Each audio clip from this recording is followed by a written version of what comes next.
Great. Um, and so, as I was saying, really, since we first even knew we would be supporting immigrant inclusion, we have been really in deep partnership with World Education Services pretty much from the start. So, we are both gateway referral partners. You'll hear all about what that means. I and Amir participated in their skilled immigrant integration program, which is a cohort-based, um, network-driven professional learning uh, group, I guess, program around skilled immigrant inclusion. Um, World Education Services staff is supporting our policy efforts around physician relicensing and exploring an Office of New Americans. So, really, from the policy, from the practical, and from the credential evaluation side, are all ways that we've really benefited from the technical expertise and support of WES. And so I'm grateful to have Isabel here from World Education Services to share about the credential evaluation process and those services. Um, but first, I want to give folks an opportunity to introduce themselves, and I'll just kind of work our way around. And so, Nerman, welcome. Hey, how's it going? My name is Nermin Elizevich. I'm the business manager for the state of Vermont, working out of the Department of Labor Workforce Development Office. Thank you. And Molly. Hi, everyone. Good afternoon. My name is Molly Gray. I serve as the executive director of the Vermont Afghan Alliance. We're based in Burlington and are funded by the state to support employment for the Afghan community. I'd say from Route 4 north, so in the Montpelier, Greater Burlington, St. Albans area. I am eating some late lunch, so I'm going to keep myself off camera until I'm done, and then I'll be back. But thanks so much, Alex. We really appreciate you hosting this. Of course. And Syed Yassin. Yeah, hello all. Welcome. My name is Yassin.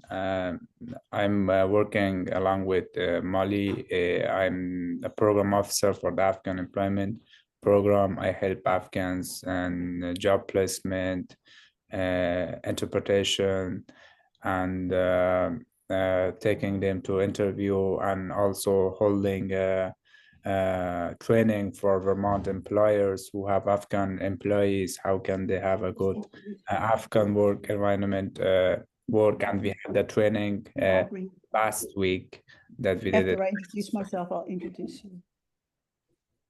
Thank you all.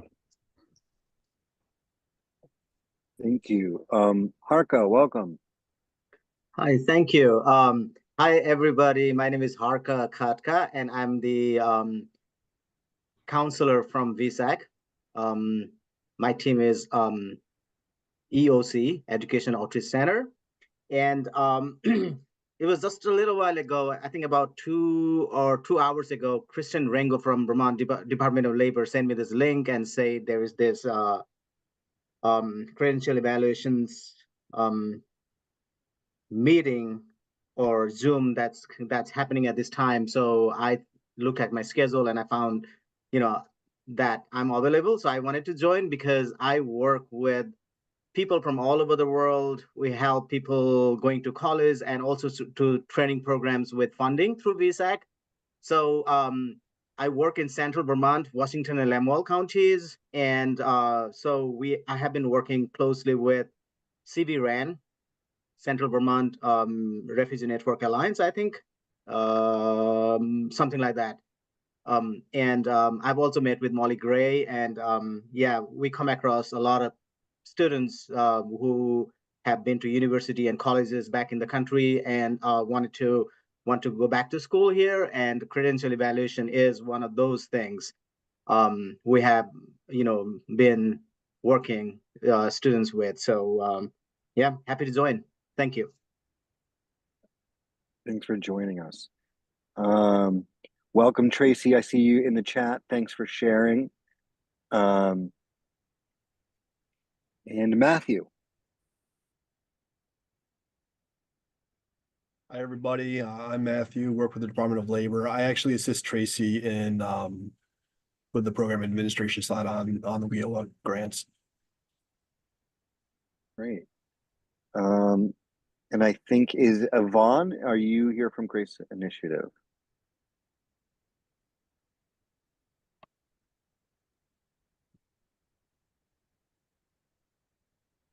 Yeah, hi.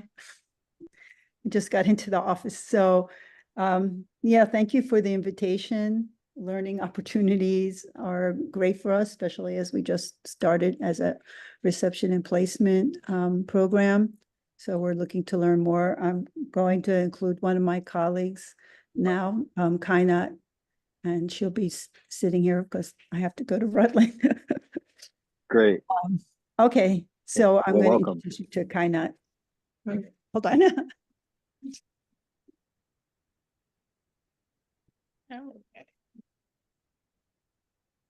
Hi, I'm Kaina. Hi there. And what's your role at Grace Initiative? RMP case manager? I've been working as a case assistant. Yeah. Great. Well, welcome. Thank you for Oh, joining. thank you. And Tara.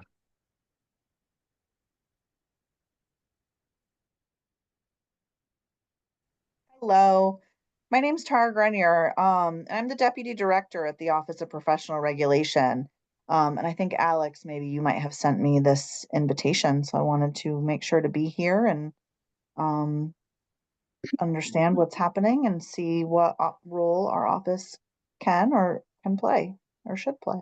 So thank you for having us. Thanks for joining.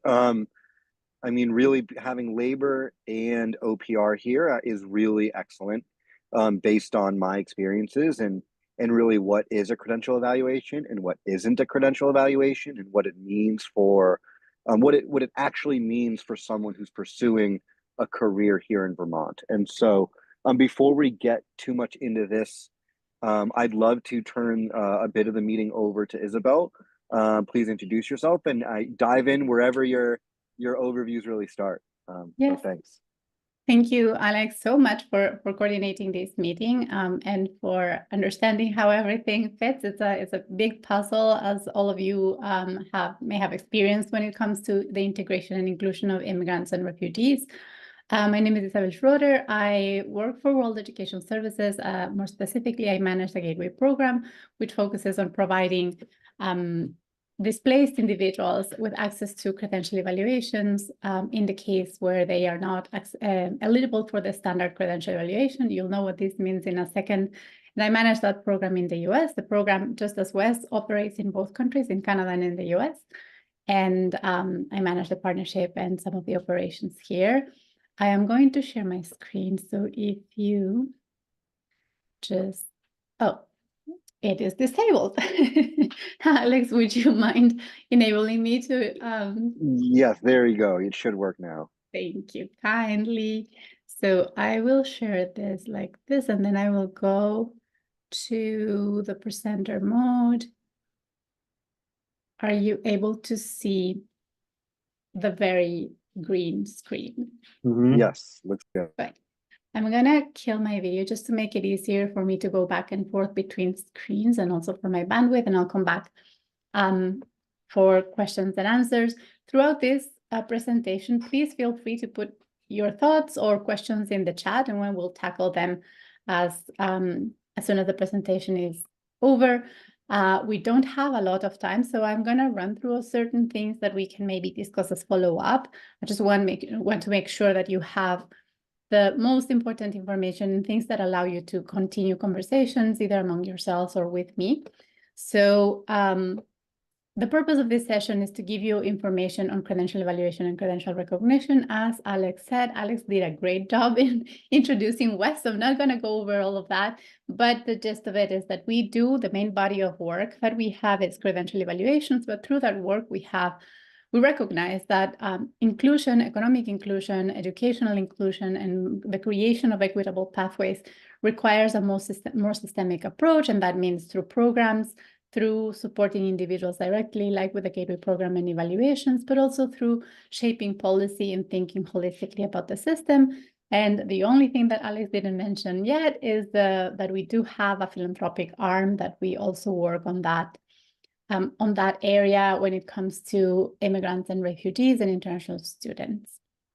So what we're gonna cover today is what happens when a person tries to launch their career in the US and how it is that credential evaluations may or may not affect this process.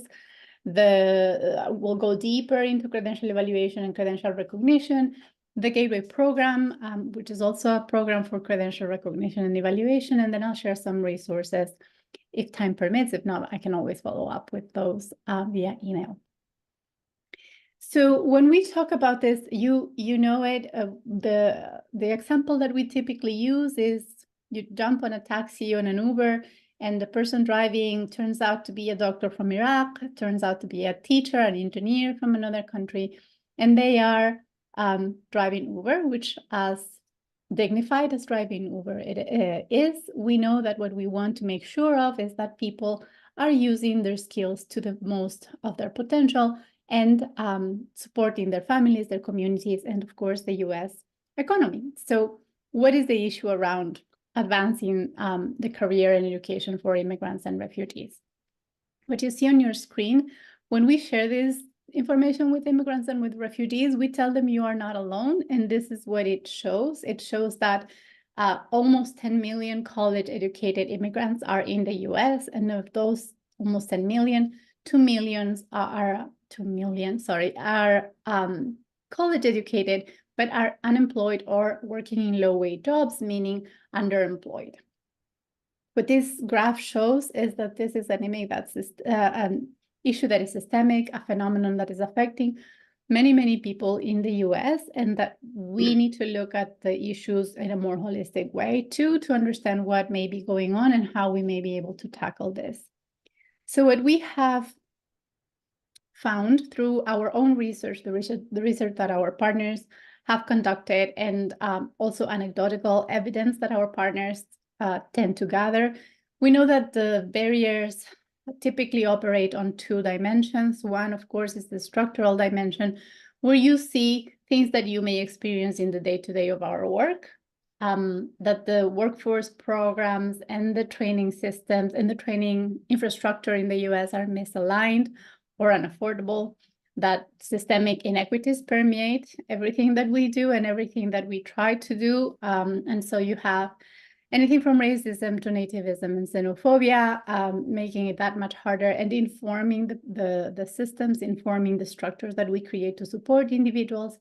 We have, and I'm so glad people are here that work with the employers, limited infrastructure among employers. And this may mean different things. It may look differently. It may be the employer who does not even know that this untapped talent may be available to them, or the employer who is so unfamiliar with other systems of education that can't necessarily give an opportunity to somebody who has an education like me from Ecuador, because they don't know how to translate those skills, to the employer who is aware of the talent, who is trying to attract and doesn't know how, or the employer who cannot retain that talent because they are not necessarily aware of the different measures that need to be set in place for refugees and immigrants to succeed in the workplace, and just all the barriers or all the issues that may affect their performance and their ability to integrate into the workforce. And then, as you know, restrictive licensing policies for those educated in regulated professions. Going back to being a nurse, to being a teacher, to being an engineer can be that much more complicated than it is for somebody like me who did not get a bachelor's degree in a regulated profession.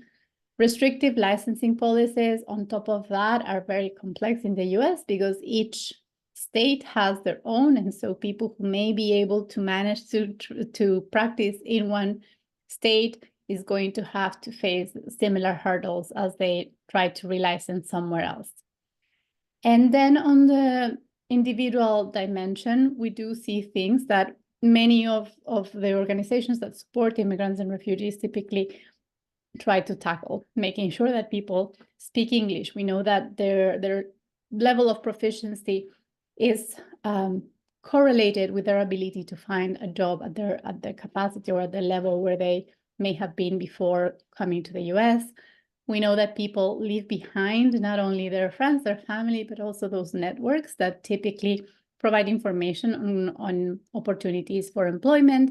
We know that around 80% of the jobs that people get, people learn about them through word of mouth. So imagine losing all of that ability to hear what's on the street. We know that training and wraparound services are often not available, be this because they live far away or because they don't meet the eligibility criteria for this kind of wraparound services, or the services themselves are misaligned with what a person may be needing. This connects, of course, to career guidance and the kind of information that's out there. And this you may have heard also, or you may have seen in your work, comes in different shapes. It may even be the very, very pervasive myth that a person needs to start over as soon as they come to the US, and that what they have done before or they may have done before is not going to count for anything. So the sooner you start over, the better it's going to be, which is often well-intentioned advice, but we know that that is not the case. And what's happening is that there is not a lot of awareness about the potential solutions that a person may be able to access. The lack of US work experience or education, this you may have seen also very often. The Made in America stamp makes a huge difference, and it becomes a chicken or egg situation. To be able to have a Made in America stamp, you may need to get through the door, and that is not happening because of all of these other individual and structural barriers. And that would allow you to tackle some of the barriers. And so it's a bit of a vicious circle.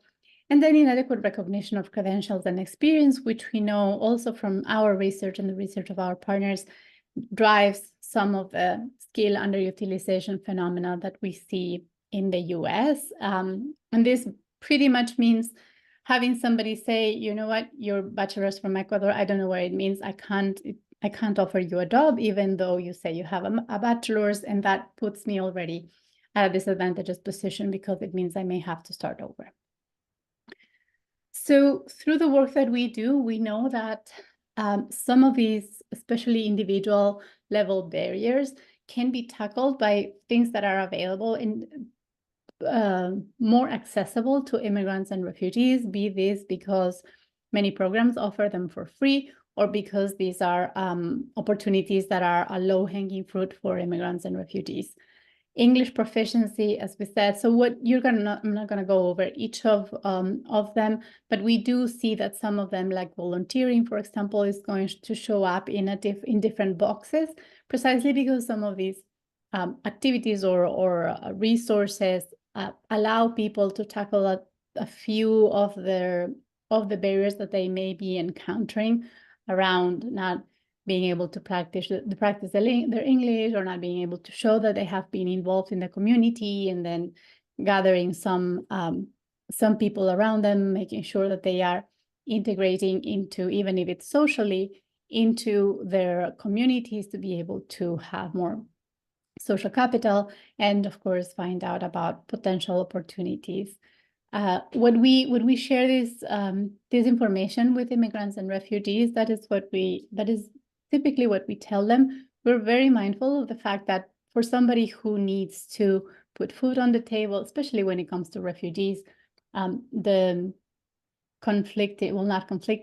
competing priorities are very, very high at the very beginning of their resettlement journey. And talking about apprenticeships and maybe volunteering may be a bit tone deaf. We fully understand that, but at the same time, it's something that we do want to make sure they have awareness of, and especially for those who are being supported through programs that are thinking about long-term planning, long-term career or educational access, where this information becomes more important the sooner they have it. So we'll delve into credential recognition and credential evaluation. The first thing to know is that people use this term interchangeably. They are not interchangeable terms. Recognition, as I was saying, refers to the decision. If the employer says, you know what, yes, or you know what, I'm going to use these and that tool to be able to understand what you did in Ecuador, it is a decision. That decision typically sits with employers, licensing bodies, and schools. And it may extend only to the credential or to tools like a credential evaluation. So the recognition goes to both. And the credential evaluation is a report. It is a piece of document, the document that says this person's education is compared to the standards in the US, the equivalency in the US education system is this, and it contains additional information I'm going to show you in a little bit. And that allows a decision maker to understand if what this person has in terms of academic education aligns or helps them meet the requirements that they may have for a job or for admissions, for licensing processes. As you may know already, credential evaluations are advisory in nature. There are many, and you'll see this in a second, there are many credential evaluation service providers, and decision makers create, I'm going to show you here, decision makers create institutional policies around recognition on their own.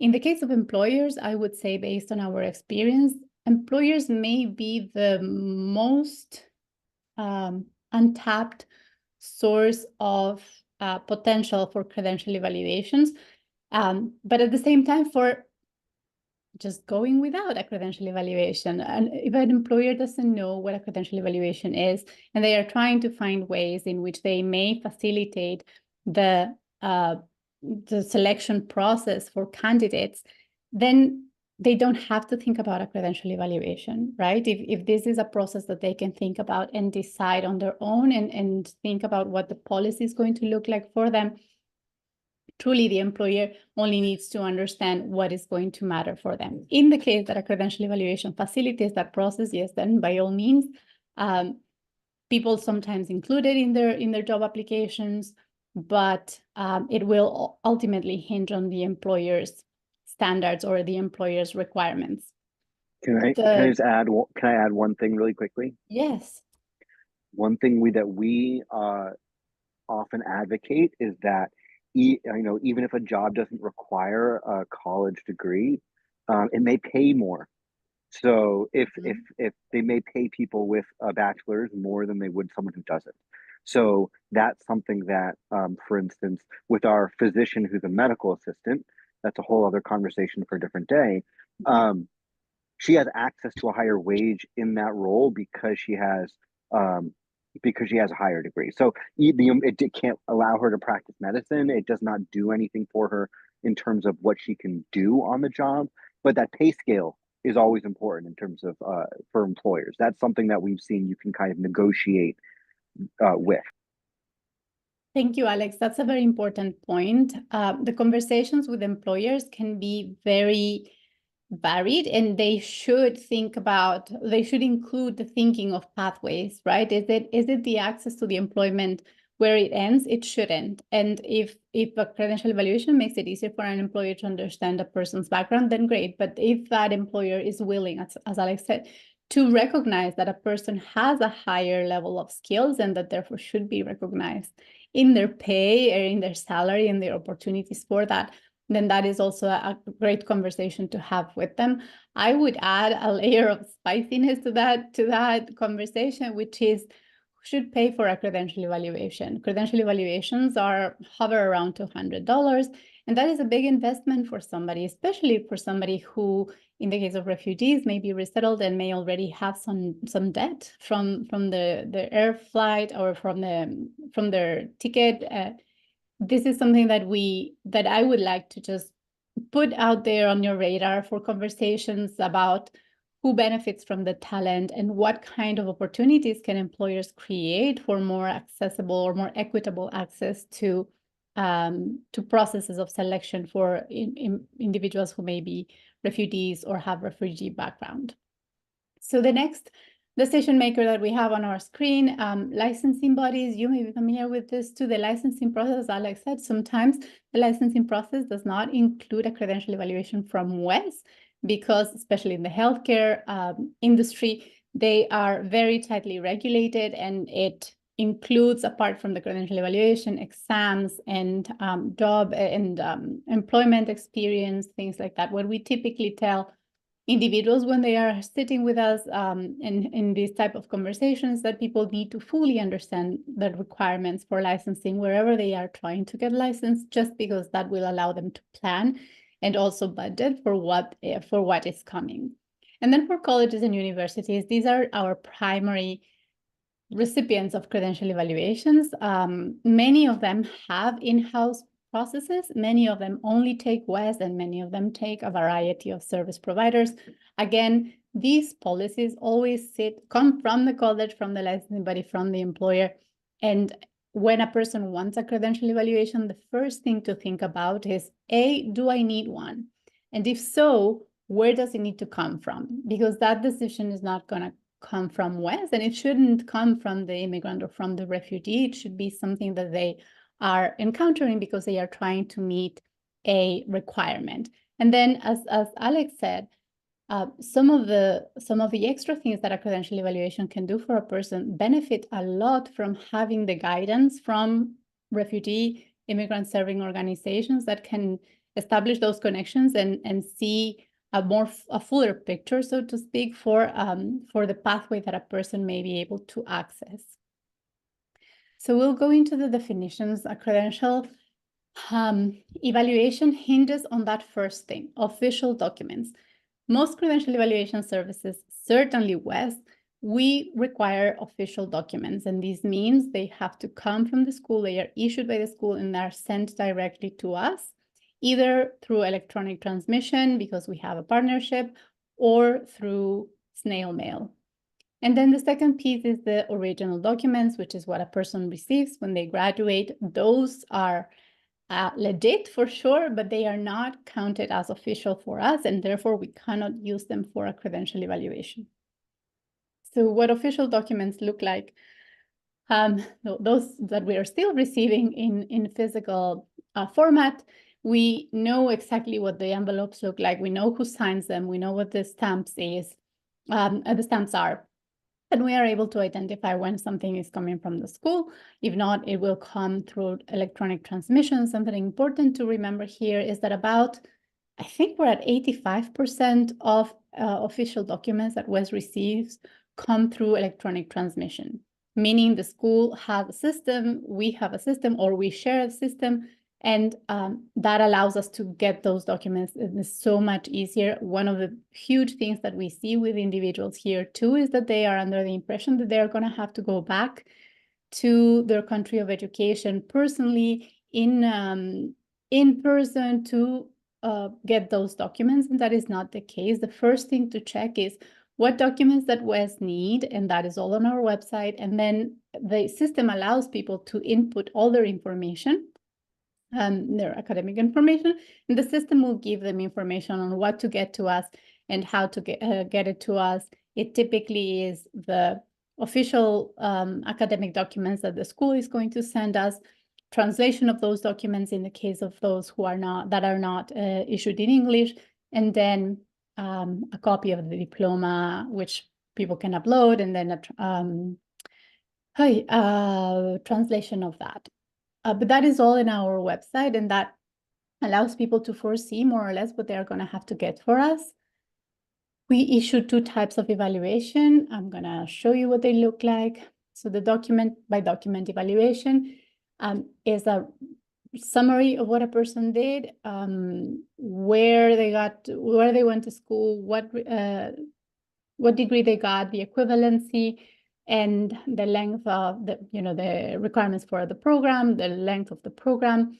And it typically is used for first-year admissions or employment. The employer doesn't need to know if I took history 101, 102, or 103. They just need to know that I got that bachelor's. That's what they need for the job they are advertising. This report provides that high-level type of information, and then our course-by-course report provides all of the information that the D-by-D or document-by-document report provides, plus the courses a person took, the GPA, and this allows the decision-making institution to understand if I took the right courses. So, of course, the use for this report is typically graduate school licensure and transferring credits. This is just a summary of what I mentioned before. There is no universally accepted evaluation service. This means that every time a person wants a credential evaluation, they should make sure that wherever they are going to use it requires one and accepts one from WES. And that, as I said, it is an institutional policy on the part of the decision makers. So they are going to tell you what they need. The costs vary, and that is why we also see this as an investment and see this as something that there should be more awareness of. We know that WIOA Title II funding can be used towards credential evaluation, some ORR funding, some TANF funding. We've seen our partners do that and support their clients through the credential evaluation process. And there is a website, which you can see there, the National Association of Credential Evaluation Services, that centralizes some reliable services in case WES is not an option or in case people are interested in other services. So I'm going to start with a summary, just like condenses all I've been saying. I've been talking for a while, just to give you enough context for the Gateway program. So far, we've established that recognition of education that a person earned abroad is important, and the lack of that recognition may lead to underemployment or unemployment. We have established that a credential evaluation could be the thing that is a solution for inadequate recognition, because it allows the employer or the licensing body or the school to understand what a person may have done in their country of education or in their country of origin. And that is great, except for the fact that there is an additional layer of barriers that are specific to refugees. And this is what happens when you no longer have access to those official academic documents, meaning the ones that are issued and come to WES from the school, because of the displacement process. So you don't need to learn this, it's a bit long, but the solution for us was to create a credential evaluation that doesn't use those official documents, but leverages everything that WES has to offer, 50 years of experience, a solid understanding of education systems throughout the world, and the relationship with both recipient or decision makers making institutions and the refugee serving organizations in the field. So what we did was create this report, the Gateway report, which is bubble wrapped in a program. The program, I'm going to show you here. And the credential evaluation, of course, does the same thing. Let me see where it is. I may skip. No. Okay. The evaluation that comes out of the Gateway program does the same things. It looks exactly the same, and I'll show you the slight differences, and serves the same purposes. A person can use it for education, for licensure, and for employment. The program was a response to the crisis of Syrian refugees arriving in Canada. It started with Syria and it started in Canada. In 2019, it was brought to the US after having been expanded to the countries that you see on your screen. A very important point here, except for Afghanistan, all of the countries on your screen are still able to send official documents to us, and we are still consistently developing standard credential evaluations for individuals educated in those countries. What you see on your screen is a recognition that the case may be that these countries, individuals educated in these countries, may be facing additional issues when it comes to the transmission of their academic documents, and this is why they are part of Gateway. In the case of Afghanistan, there is no other option. Gateway is the only way in which we can evaluate credentials from Afghanistan. There are additional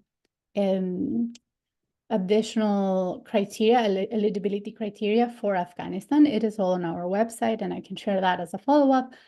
But what we're doing is focusing on these 7 countries. Another very important point here is that Gateway can't officially grow. We can't add countries in the same way we did in the first time that we added countries. So individuals that are experiencing issues with their official documents from other countries, Sudan, Palestine, and Iran, we've seen a lot. Haiti, we're seeing more.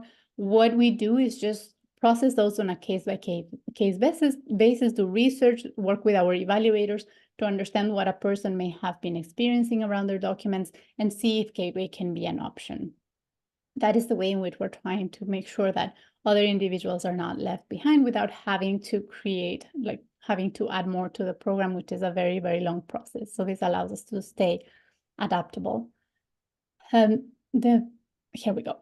The requirements for the program are that a person went to school, and this is very important. This is not being from the same country, although yes, most of us go to school in the country we're born, but it is about education in these countries.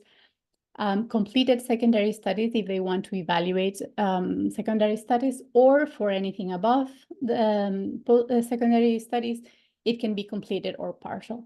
This goes both for the standard evaluation and the WES evaluation. WES does evaluate high school. As long as it is completed, we are able to offer document by document reports for high school. And then for anything above high school, we're able to evaluate partial or completed. The same goes for Gateway. The documents that we accept for the Gateway program are the diploma or transcript, and this can be a picture, a PDF, a copy. As long as it's legible, we will be able to work with that. And the first thing, of course, is to have some evidence that the person is not able to obtain official documents. Again, this doesn't go for Afghanistan. Afghanistan is automatically in Gateway if they meet the other criteria. You see there supplemental documents that we take. This hasn't happened in a while. At the very beginning, we were reconstructing credentials, but we do see a trend where individuals have managed to flee with some evidence of their academic achievements. And then it depends, of course, if things are in our database, if we're able to do research, etc. These are the differences between the Gateway program and the standard credential evaluation. So for the standard credential evaluation, anyone can get a credential evaluation. If I want to, I go on the website, I enter my information, create an account, pay for the evaluation, and make sure that the documents reach WES. The documents that I need to provide are going to be official, meaning coming from my school directly to WES. And then the report will say that those documents were authenticated because we know they come from the school. In the case of the Gateway program, it is limited. People can't apply for the Gateway program except through our partners. And as Alex said, they are one of our Gateway partners. And we do this, that's the part where I mentioned that we bubble wrapped the evaluation in a program. We partner with institutions that serve refugees and therefore have access to many refugees, and they are seeing both that a credential evaluation may be suitable for them in the career pathways or the educational pathways that they are establishing for their community members, and they support the application to that credential evaluation. They screen people, making sure that they are eligible for Gateway, making sure they have the conversation around what their official documents, why their official documents may not be unavailable. The documents that we use, as I mentioned, is what a person has in their possession. Copies, as long as it is a transcript and a diploma, we should be able to work with that. And since we're not using official documents, instead of authenticating the documents, we say that the report was based on photocopies. I'm going to pause here to see if there are any questions before we jump to resources, mainly because the credential evaluation piece is a little bit different from the rest of the conversation. Okay, here, let me access the chat. Okay, no questions in the chat. Anybody? I do have one question. So my question is, let's say the individual has their official credentials along with them when they came from the country. Do you accept those official credentials they have and they send them to you directly, or do they have to come from the school or from the universities? Thank you, Harka. If the person, for example, got them in a sealed envelope and that envelope has remained sealed and untampered with, they can send them to WES and we will determine if they are official. If that person received their credentials when they were graduating and that's what they are trying to use, that's not official. What is official for us is something that the person doesn't have access to. Okay, so And if the individual just provides you that I graduated from this university, from this college in this year, and so you connect with the universities directly and you get them, or how does that work? No, they need to send us their academic documents. We don't speak to universities directly. A person needs to arrange for those documents to come to West.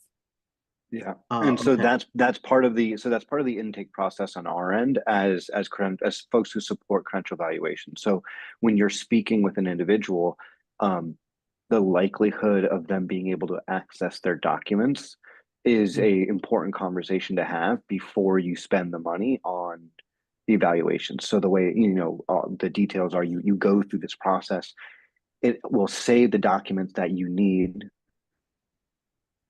from your institution to be sent. And then at that point, you say, do you have a friend who can deliver this piece of paper to the institution and make sure that it actually gets in the mail? That may, or you can just call them too. But I mean, like, that's often a conversation you need to have for someone to get those original documents, or not the original documents, the official documents. Okay. Okay, so that's the difference between official documents and original documents.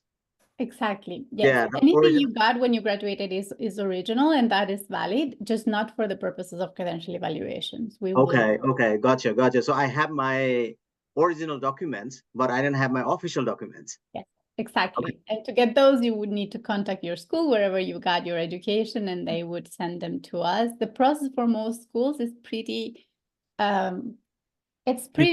common, mainly because this is the way in which the world works. But we do recognize that there are schools where a conversation needs to happen. As Alex said, maybe you need to find somebody who's still in the country who makes those requirements, who may meet those requirements. So it is a conversation to have. Oftentimes, if people don't have a lot of familiarization with credential evaluations and those official documents, that is a conversation also to have, just to make sure that they understand that those documents may be available to them and how a credential evaluation may be something that will open doors for them. But as Alex said, it is an investment. So we do want to make sure that credential evaluations are serving a purpose, that are being utilized in a way that benefits the individual, benefits also their community, but mainly the individual, so they can make an informed decision around when to get one.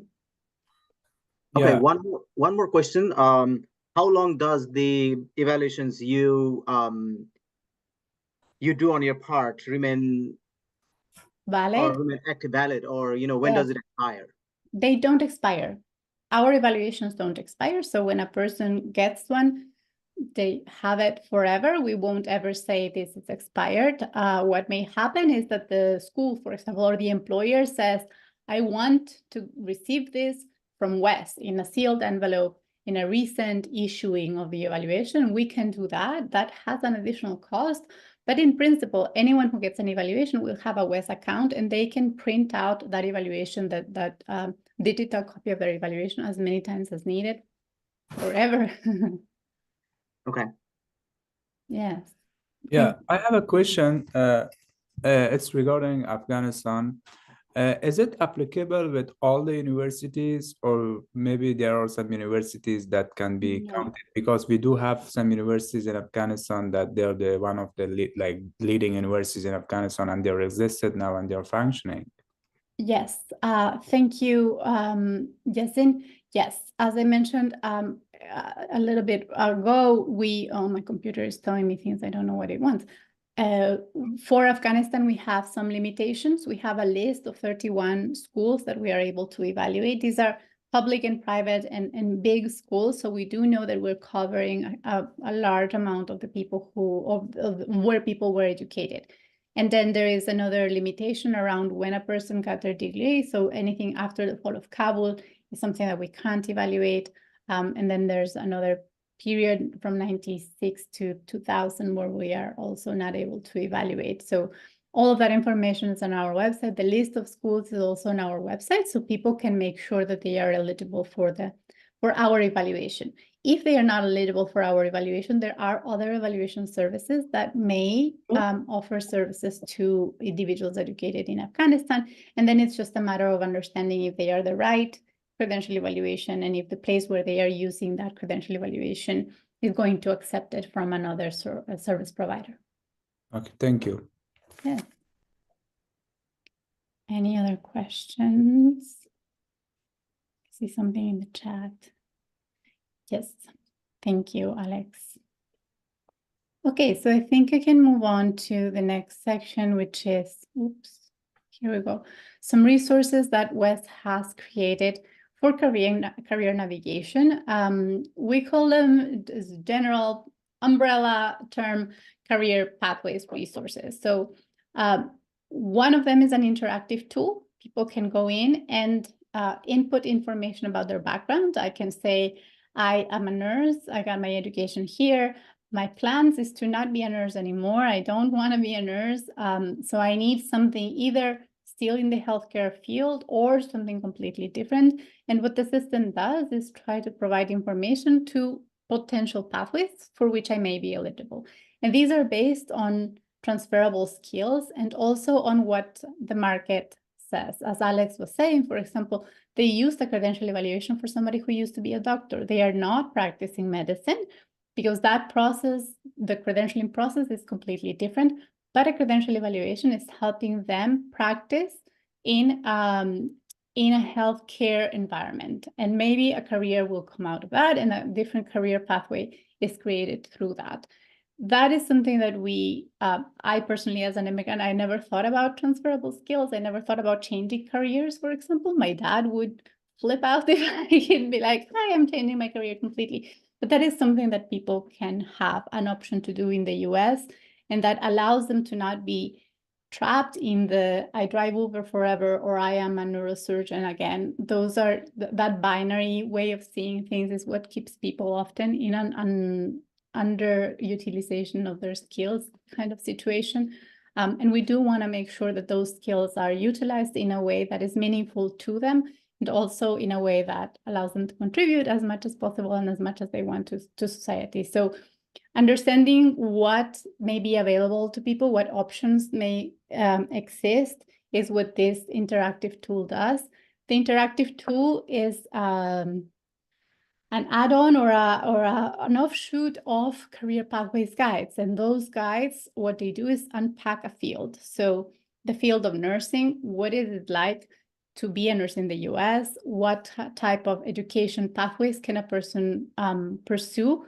For example, if I am a nurse and now I want to go back to school, and instead of getting another bachelor's, trying to see something that moves me ahead based on what I want to do. So what options are there for jobs? What options are there for education? What the licensing process looks like and how I may be able to plan around it.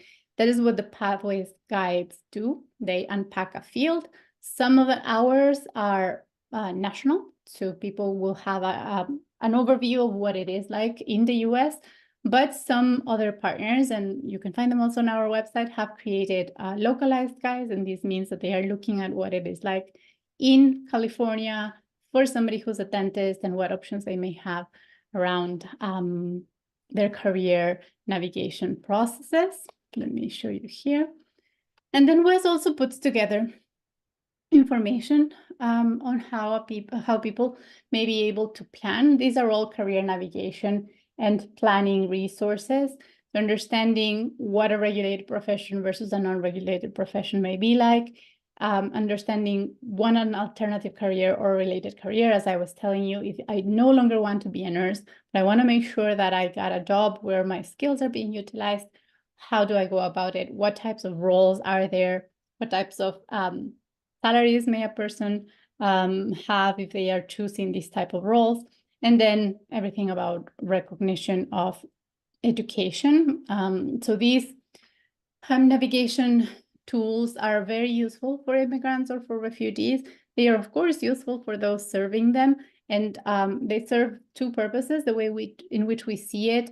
First of all, it allows refugees to be empowered by learning how it works in the US, and also being a better thought partner to those supporting them, to those career counselors or career navigators or youth counselors, etc., to be able to have those conversations about what it is that they may want to do. As Alex was saying, part of the conversations that he has with the community members that he supports is, what do we do about your documents? Is do you have an academic degree from your country of origin or from a different country than the US? Should we try to get those documents? What is that going to entail? And then what about that process can you take on? And what about that process is something that we're going to support with?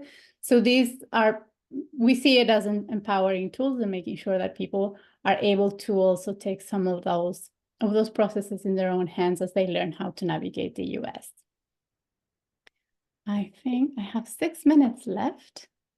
I'm gonna also thank you. I mean, Alex, I think you have my my email in the invite. So if anybody ever needs to reach out, I'm gonna stop sharing my screen here. Okay, good. And focus on questions people may have. I know that as you were introducing yourselves, I made some notes about just things to think about. I mentioned already the employers. Employers are wonderful resources, can be wonderful allies when they understand the type of talent that is available and the type of impact that they may have on the lives of others. So this comes from making it easier for people to get to their jobs, making it easier for people to get childcare, or thinking about what kind of English support, their English proficiency support their workforce may need. But also, as I said, thinking about what they could pay for. We have few examples of employers who want to offer credential evaluations to their workforce of internationally trained immigrants and refugees as a way of creating pathways for them. So, you know, looking what's in their own workforce and trying to understand where that kind of support can come. The other piece that I made a note around is, I'm losing this.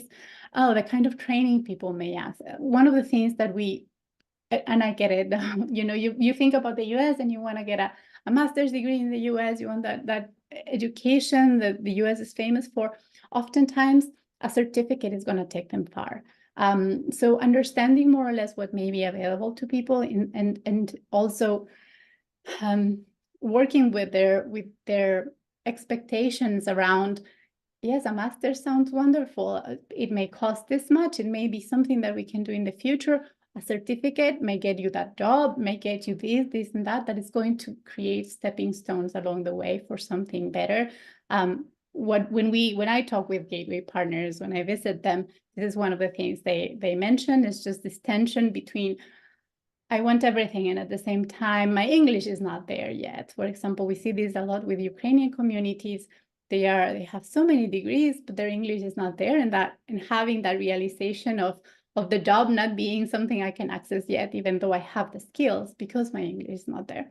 So we understand that creating that environment for having conversations around expectations around having to wait for certain things is hard. At the same time, having somebody to walk that path with you at the beginning, at the middle, or towards the end, that's invaluable. And we recognize the work that you do. And the other piece that I was thinking about, and I'm forgetting because it just came to me now. Well, it may come back. I'm gonna give people a second, or Alex a second, to see if I forgot anything or if there's anything else I should add. I do have one more. Yes. So how do we communicate with you? So I know if if an individual needs translation of their transcripts, evaluation of the transcript, they're going to go into your website. That's what you probably suggest the best way to go. Fill the form up and submit. That comes to you. Is there also a phone number that people can call if they want to, or is it just the email? It is not even email. All of the communications that have to do with credential evaluations happen through our customer service, and our website has information on how to reach them. What I'm going to put on the where's the chat? What I'm going to put here is, so when a person wants to get a credential evaluation, the first thing to check is that website to see the documents that they are going to have to submit. And we're assuming that a person already had the conversation with their case managers and already understands a little bit about that, and they have made the decision that they need a credential evaluation for something, or the employer is asking for one, or as Alex said, if there's an opportunity for a person to submit that. The first thing is to check, what am I going to have to provide?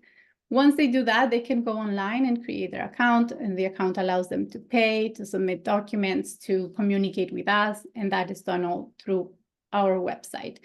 When it comes to individuals who have not been able to obtain their official documents, and you have already had that conversation, you're already seeing that they have some evidence that it's not happening, the school is no longer operational, or maybe the school is saying just no, the way to do that is to go still on our website and find information on the Gateway program specifically to see if they may be eligible for the Gateway program.